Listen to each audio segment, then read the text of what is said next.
Geography का chapter number 3 जिसका नाम है ड्रेनेज। तो सबसे पहले हम ये जानते हैं कि आखिर ड्रेनेज का क्या मतलब होता है। तो ड्रेनेज का सीधा सा अर्थ होता है river system of an area, मतलब किसी भी एरिया के रिवर सिस्टम को हम ड्रेनेज बोलते हैं। नेक्स्ट आता है ड्रेनेज बेसिन। तो ये ड्रेनेज बेसिन क्या होता है, देखो जैसे मान लो कोई रिवर है, उसके कई सारी ट्रिब्यूटरीज भी होंगी और कई सारी डिस्ट्रीब्यूटरीज भी होंगी। तो ये जो सिस्टम होता है किसी भी रिवर का, उसे हम ड्रेनेज बेसिन बोलते हैं। नेक्स्ट आता है वाटर डिवाइड। नाम से ही पता चल रहा है कि इसमें वाटर को डिवाइड करने की बात की जा रही है। जैसे कि आप इस डायग्राम में देखो, यहाँ पर आपको दो ड्रेनेज बेसिन दिख रहे हैं, पहला है ये वाला और दूसरा है ये वाला। अब जो भी इन ड्रेनेज बेसिन को डिवाइड करता है उसे हम वाटर डिवाइड कहते हैं। और ये वाटर डिवाइड कुछ भी हो सकते हैं, जैसे कि माउंटेन हो सकते हैं, कोई ऊंची उठी जमीन हो सकती है। तो हम लिख सकते हैं कि any upland or a mountain separating two adjoining drainage basin is known as water divide. अब दोस्तों हमारे चैप्टर का नेक्स्ट टॉपिक आता है जो कि है ड्रेनेज सिस्टम इन इंडिया। इसको हम एक और नाम दे सकते हैं जो कि है रिवर सिस्टम ऑफ इंडिया। मतलब हम इसमें इंडिया की रिवर्स के बारे में बात करने वाले हैं। इंडिया की रिवर्स दो ग्रुप्स में बटी हुई हैं। पहली हिमालयन रिवर्स और दूसरी peninsular reverse. Himalayan reverse Himalaya से निकलती है और पेनिनसुलर रिवर पेनिनसुलर प्लेटू से निकलती है। हिमालयन रिवर्स पेरिनियल होती है, मतलब इनमें पूरी साल भर पानी रहता है, क्योंकि इन्हें दो जगहों से पानी मिलता है, एक तो बरसात से, और जब बरसात नहीं होती है तब इन्हें पहाड़ों की बर्फ से पानी मिल जाता है। इसलिए हिमालयन रिवर्स में हमेशा पानी रहता है। वही जो पेनिनसुलर रिवर्स होती है वो सीजनल होती है, मतलब इन्हें साल के कुछ ही महीनों में पानी रहता है, खास करके उन महीनों में जिन महीनों में बरसात होती है। बाकी महीनों में इनका पानी सूख जाता है या फिर इनका वाटर फ्लो कम हो जाता है। हिमालयन रिवर्स बहुत बड़ी होती है और जो पेनिनसुलर रिवर होती है वो जनरली छोटी होती है as compare to Himalayan river. तो सबसे पहले हम बात करते हैं हिमालयन रिवर्स की। तो हिमालय से कई सारी नदियां निकलती हैं, पर हमें इस चैप्टर में मेनली 3 नदियों के बारे में पढ़ना है, जिनका नाम है इंडस, गंगा और ब्रह्मपुत्र। तो सबसे पहले हम बात करते हैं इंडस रिवर की। तो इंडस रिवर तिब्बत से निकलती है और जम्मू कश्मीर से होते होते पाकिस्तान जाती है, फिर पाकिस्तान के बाद अरेबियन सी में जाकर मिल जाती है। इसकी कई सारे ट्रिब्यूटरीज भी हैं, जैसे कि जस्कर, सियोम, चेनाब, झेलम, सतलुज, ब्यास और रावी। इस रिवर की टोटल लेंथ है 2900 किलोमीटर और इस रिवर का जो स्लोप है वो काफी जेंटल स्लोप है। Now the next river is Ganga river. अब दोस्तों उत्तराखंड में ग्लेशियर है जिसका नाम है गंगोत्री। तो वहाँ से क्या होता है कि वहाँ से भागीरथी निकलती है और इधर से अलकनंदा निकलती है। ये दोनों देवप्रयाग में जाकर आपस में मिल जाती है और इन दोनों के संगम से गंगा नदी बनती है और ये ईस्ट की तरफ बहती चली जाती है। फिर एक जगह फरक का जो कि वेस्ट बंगाल में लोकेटेड है, वहाँ पर जाके ये बाइफरकेट कर जाती है हुगली और भागीरथी।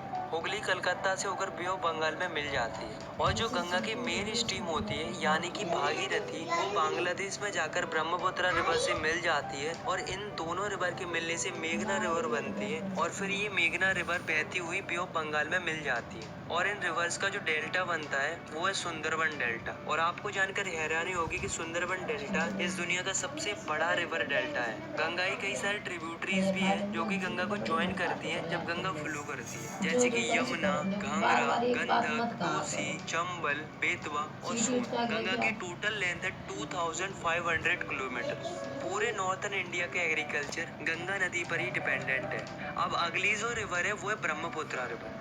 ब्रह्मपुत्र रिवर तिब्बत से आती है, इसको तिब्बत में जाम्पू बोलते हैं। ये जो रिवर है वो हिमालय की ईस्ट की तरफ से बहना शुरू करती है और नामचा वरवा आते ही वहाँ से यू टर्न ले लेती है और एंट्री करती है अरुणाचल प्रदेश में। अरुणाचल प्रदेश में इसको दिहांग बोलते हैं और ये बहती बहती चली जाती है असम तक और असम में इसको ब्रह्मपुत्र बोलते हैं और फिर ये बांग्लादेश में चली जाती है, वहाँ पर इसको जमुना बोलते हैं और फिर ये भागीरथी के साथ मिलकर बे ऑफ बंगाल में मिल जाती है। इसकी कई सारे ट्रिब्यूटरीज भी हैं, पर दो ही मेन ट्रिब्यूटरीज है जो कि इसको ज्वाइन करती है अरुणाचल प्रदेश में। उनका नाम है दिबांग और लोहित। जब ये तिब्बत से आती है तब इसमें काफी कम पानी होता है और सिल्ट भी काफी कम होता है, क्योंकि तिब्बत वाला रीजन काफी कोल्ड और ड्राई रीजन होता है। पर जब ये रिवर हमारी इंडिया के ईस्टर्न पार्ट में एंट्री मारती है तब वहाँ पर इसका वाटर लेवल इंक्रीज हो जाता है और सिल्ट भी इंक्रीज हो जाता है, क्योंकि हमें पता है कि इंडिया के ईस्टर्न पार्ट में काफी ज्यादा बरसात होती है। ये जो रिवर है वो काफी ज्यादा रिवराइन आइलैंड फॉर्म करती है। अब दोस्तों हर साल क्या होता है कि जब रेनी सीजन आता है तब रिवर ओवरफ्लो करने लगती है, जिसकी वजह से असम और बांग्लादेश के लोगों को डिवास्टेशन का सामना करना पड़ता है। Now the next is peninsular river, मतलब हम इसमें उन रिवर्स के बारे में पढ़ेंगे जो कि इंडिया के पेनिनसुलर रीजन से निकलती है। इंडिया के पेनिनसुलर रीजन में ज्यादातर रिवर वेस्टर्न घाट से निकलती हैं और ईस्ट की तरफ फ्लो करती हैं, जैसे कि महानदी, गोदावरी, कृष्णा एंड कावेरी। और केवल नर्मदा और तापी तो बड़ी रिवर है जो कि वेस्ट की तरफ फ्लो करती हैं और एस्चुरीज बनाती हैं। तो सबसे पहले हम बात करते हैं नर्मदा रिवर की। तो नर्मदा रिवर मध्य प्रदेश के अमरकंटक हिल से निकलती है और वेस्ट की तरफ बहती चली जाती है, फिर गुजरात से होकर अरेबियन सी में मिल जाती है। नर्मदा रिवर अपने रास्ते में बहुत सारी अट्रैक्टिव लोकेशन बनाती है, जैसे कि धुआंधार फॉल्स और मार्बल रॉक्स। नेक्स्ट है Tapi river. Tapi river Satpura ranges से बहती है। ये जो रिवर है वो नर्मदा रिवर के पैरेलल फ्लो करती है और महाराष्ट्र और गुजरात से होकर अरेबियन सी में चली जाती है, बट इसकी जो लेंथ होती है वो छोटी होती है नर्मदा रिवर से। अब दोस्तों और भी कुछ छोटी छोटी रिवर्स हैं जो कि वेस्ट की तरफ फ्लो करती है, जैसे कि साबरमती, माही, भारतपूर्णा, प्रियार। अब हम बात करते हैं गोदावरी रिवर की। तो गोदावरी रिवर महाराष्ट्र के नासिक से शुरू होकर बे ऑफ बंगाल में चली जाती है। ये जो रिवर है वो इंडिया के पेनिनसुलर रीजन की सबसे बड़ी रिवर है। इसकी टोटल लेंथ है 1500 किलोमीटर, इसलिए इसे दक्षिण गंगा भी कहते हैं। अगर हम बात करें इसकी ट्रिब्यूटरीज की, तो इसकी ट्रिब्यूटरीज हैं Purna, Wardha, Pranhita, Manjara, Wainganga and Penganga. Now the next river is Mahanadi. तो महानदी छत्तीसगढ़ के हाईलैंड रीजन से निकलती है और उड़ीसा से होते होते बे ऑफ बंगाल में चली जाती है। इस रिवर की टोटल लेंथ है 860 किलोमीटर। अगली जो रिवर है वो है कृष्णा रिवर। कृष्णा रिवर महाबलेश्वर से शुरू होती है और बहते बहते बे ऑफ बंगाल में मिल जाती है। इसकी जो ट्रिब्यूटरीज है वो है तंगभद्रा, कोयना, घटप्रभा, मूसी एंड भीमा। इस रिवर की टोटल लेंथ है 1400 किलोमीटर। नेक्स्ट है कावेरी। मम्मी देखो क्या कर रही है, किचन में लाइट रेड जला रही है। ब्रह्मगिरी हिल से बहना शुरू करती है और तमिलनाडु के कुंडलोर से होकर बे ऑफ बंगाल में मिल जाती है। इसकी टोटल लेंथ है 760 किलोमीटर।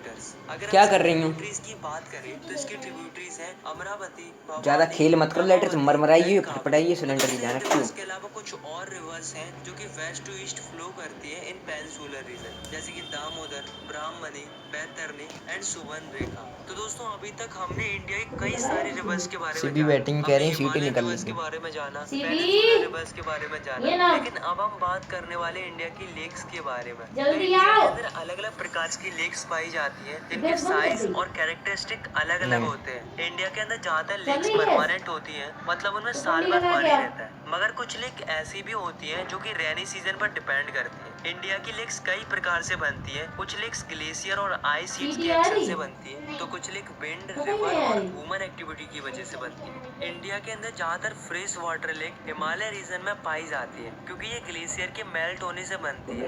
इंडिया के जम्मू कश्मीर रीजन में पोलर लेक है जो कि टेक्टोनिक एक्टिविटीज की वजह से बनी है। ये जो लेक है वो इंडिया की लार्जेस्ट फ्रेश वाटर है। इसके अलावा भी बहुत सारी लेक्स हैं, जैसे कि भीमताल, नैनीताल, चिल्का और भी कई सारी है। अब दोस्तों नेचुरली फॉर्म लेक्स के अलावा डैम बनाने की वजह से भी लेक्स बनती है, जैसे गुरु गोविंद सागर लेक। तो दोस्तों लेक्स हमारे लिए बहुत ही ज्यादा वैल्यूएबल है और काफी ज्यादा इम्पोर्टेंट रोल प्ले करती है हमारे लिए। जैसे कि लेक रिवर के वाटर को रेगुलेट करती है और बारिश के मौसम में बाढ़ आने से बचाती है। लेक की मदद से हम इलेक्ट्रिसिटी जनरेट कर पाते हैं by developing hydro power plant. Lakes अपने आसपास के क्लाइमेट को मॉडरेट करते हैं और एक्वाटिक इकोसिस्टम को भी मेंटेन रखते हैं। लेक्स किसी भी जगह की खूबसूरती को बढ़ाते हैं, जिसकी वजह से टूरिज्म को भी बढ़ावा मिलता है।